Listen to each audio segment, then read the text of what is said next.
நியாயாதிபதிகள் 6:12 கர்த்தருடைய தூதரானவர் அவனுக்கு தரிசனமாகி பராக்கிரமசாலியே கர்த்தர் உன்னோடு கூட இருக்கிறார் என்றார். இன்னைக்கு நியாயாதிபதிகள் 6:12 மூலியமா ஆண்டவர் உங்களோடு கூட இடைப்பட போறாரு. கிதியோனுக்கு ஆண்டவர் இந்த வசனத்தை ஒரு தேவ தூதன் மூலியமா கொடுத்தாங்க. பயப்படாத, பராக்கிரமசாலி, கர்த்தர் உன்னோடு கூட இருக்கிறார் அப்படின்ட்டு ஆண்டவர் ஒரு தூதனை அனுப்பி நீ பராக்கிரமசாலி தான், நான் உன் கூட இருக்க அப்படின்ட்டு ஆண்டவர் கிதியோன் இடத்துல பேசின வார்த்தைகளை கொண்டு இன்னைக்கு உங்களோடு கூட கூட இடைப்பட்டு இருக்காரு. தீர்க்க தரிசனமா சொல்றேன், இந்த வீடியோ பார்த்துட்டு இருக்க ஒவ்வொருத்தருடைய வாழ்க்கையில நீங்க உங்க தனிமையில கர்த்தர் என் கூட இல்லை அப்படின்னு நீங்க பயந்துட்டு நடந்துட்டு போயிட்டு இருந்தீங்கன்னா ஆண்டவர் உங்களை பார்த்து சொல்றது என்னவென்றால், பராக்கிரமசாலியே கர்த்தர் உன்னோடு கூட இருக்கிறார்.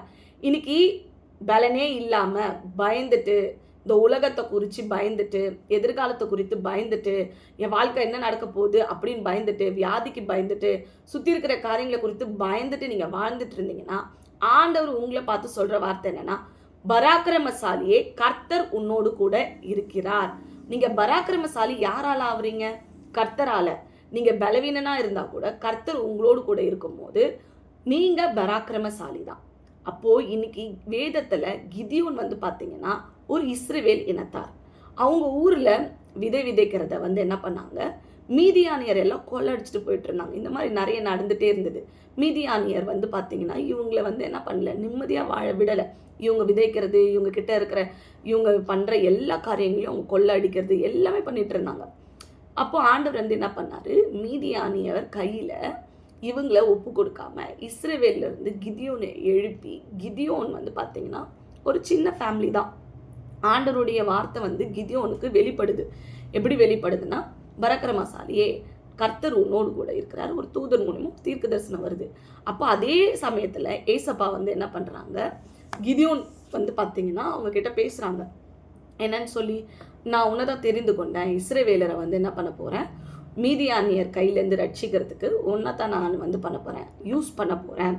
அப்போது கிதியோனு என்ன சொல்கிறாங்கன்னா, இசப்பா நான் ரொம்ப சின்ன ஃபேமிலி, என் ஃபேமிலி பேக்ரவுண்டில் ரொம்ப பெருசு இல்லை, என் ஃபேமிலி ரொம்ப லிட்டில் ஃபேமிலி. இன்றைக்கி நீங்கள் நினச்சிட்ருக்கலாம் என்னோடய பேக்ரவுண்ட் ரொம்ப சின்ன பேக்ரவுண்டு, நான் பிறப்புலேயே ரொம்ப பெரிய குடும்பத்தில் பிறக்கலை, சின்ன குடும்பத்தில் தான் பிறந்திருக்கேன். இதெல்லாம் மேட்ரு கிடையாது. ஆண்டவர் யாரை யூஸ் பண்ணனாலும் எடுத்து யூஸ் பண்ணுவார். கிதியோன் பார்த்திங்கன்னா ரொம்ப பயந்த சுவாபம் உடையவர் தான். நீங்கள் அந்த 6 அதிகாரம் 7 அதிகாரம் படித்து பார்த்தீங்கனாலே தெரியும்.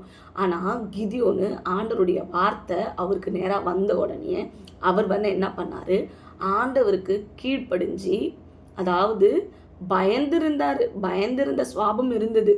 ஆண்டவருடைய வார்த்தை அவருக்கு பராக்கிரமசாலியேன்னு வந்த உடனே கர்த்தர் அவரோடு கூட இருக்கிறத புரிஞ்சுக்கிட்டு அவரோடு கூட நடந்து அவர் என்ன பண்ணார், ஆண்டவர்கிட்ட ஆலோசனை கேட்டு அதாவது ஆண்டவர் அவருக்கு ஆலோசனை கொடுத்துட்டே இருந்தாங்க.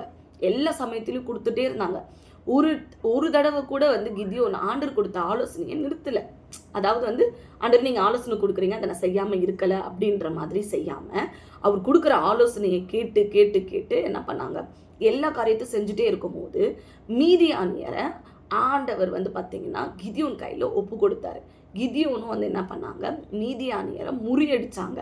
இஸ்ரவேல் ஜனங்களை மீதியானியர் கையிலிருந்து கிதியோன் காப்பாற்றினாங்க.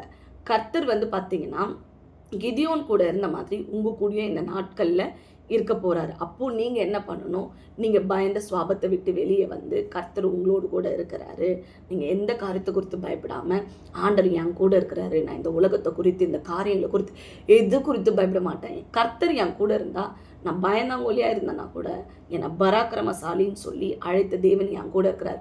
அதே அதிகாரங்களை நீங்கள் படித்து பார்த்தீங்கன்னா கூட ஆண்டவர் கிதியோனை பார்த்து சொல்லுவார் ஒரு வார்த்தை, பயப்படாத, நான் உன் கூட இருக்கிறேன், உனக்கு சமாதானம், நீ சாவதில்லை. ஏன் ஆண்டவர் இந்த வார்த்தையை அவரை பார்த்து பேசணும் சொல்லுங்கள்? அவருக்கு பயம் வந்துருச்சு. இஸ்ரவேலரை ரட்சிக்கிறதுக்கு ஆண்டவர் இவர் எடுத்து யூஸ் பண்ண போகிறாருன்னா மீதியானவர் எவ்வளோ ஜனங்க அவங்க இவருக்கு விரோதமாக எழும்புவாங்கன்னு சொல்லி கொஞ்சம் பயம் வந்திருக்கும். அதனால தான் ஆண்டவருக்கு தெரியும். அதனால தான் ஆண்டவர் என்ன சொல்கிறாரு, கிதியோனை பார்த்து, பயப்படாத, உனக்கு சமாதானம், நீ சாவதில்லை, மீதியானியாரை உன் கையில் நான் ஒப்பு கொடுப்பேன், நீ பயப்படாத, நான் உன் கூட இருக்கிறேன் அப்படின்ட்டு ஆண்டவர் உங்களை பார்த்து சொல்கிறார். இன்றைக்கி நான் அநேக சமயங்களில் நீங்கள் பயந்துட்டு இருந்தீங்கன்னா ஆண்டவர் உங்களோடு கூட இருக்கிறாரு. அது மாத்திரம் இல்லாமல் கிதியோனை பார்த்து ஆண்டவர் இன்னொரு வார்த்தையும் சொல்கிறாரு, உனக்கு இருக்க இந்த கொஞ்சம் பலத்தோடு கூட போ, இன்றைக்கி நிறைய பேர் நினைக்கிறீங்க என்கிட்ட பலனே இல்லை. ஆனால் ஆண்டவர் சொல்கிறாரு, உனக்கு இருக்க இந்த கொஞ்சம் பலத்தோடு கூட போ. நீங்கள் எங்கே போனாலும் உங்ககிட்ட இருக்கிற அந்த கொஞ்சம் பலத்தோடு கூட போங்க. ஆனால் நீங்கள் உங்கள் பலத்தை நம்பாமல் கர்த்தரே என் பலன், அவர் என் கூட இருக்கும்போது என்னோட பலனை காட்டிலும் அவளுடைய பலன் மிகுதியான காரியங்களை செய்து முடிக்கும்னு சொல்லி கிதியோனை போல் தைரியமாக, ஆண்டவரே எனக்கு இருக்க கொஞ்சம் பலத்தோடு கூட நான் போகிறேன், நீங்கள் எனக்காக காரியங்களை செய்யுங்க அப்படின்னு சொல்லிட்டு செய்யும் போது ஆண்டவர் கிதியோனை என்ன பண்ணார் தெரியுமா? கிதியோனின் பட்டயத்தை தான் பெருசாக அந்த இடத்துல ஓங்கி நிற்க வச்சார். இன்றைக்கி உங்களுடைய காரியங்கள் ஓங்கி நிற்கணும்னா பயப்படாதீங்க, கர்த்தர் உங்களோடு கூட இருக்கிறார். ஹல்லேலூயா. இந்த வார்த்தை உங்களுக்கு தான். இந்த வார்த்தையை பிடிச்சிக்கங்க. கர்த்தர் என் கூட இருக்கிறார், நான் பயப்பட மாட்டேன். என்னை பார்த்து அவர் பராக்கிரமசாலின்னு சொல்லியிருக்கிறார். நான் பயப்பட மாட்டேன். என்னை ஆண்டவர் எந்த இடத்துலையும் பயப்பட விடாமல் தைரியப்படுத்தி என்னை தூக்கி நிறுத்துவார் அப்படின்ற தைரியத்தோடு கூட இந்த வார்த்தையை வசனத்தை நீங்கள் தியானித்து ஆசீர்வாதமாக உங்கள் வாழ்க்கையை மாற்றிக்கொள்ளுங்கள்.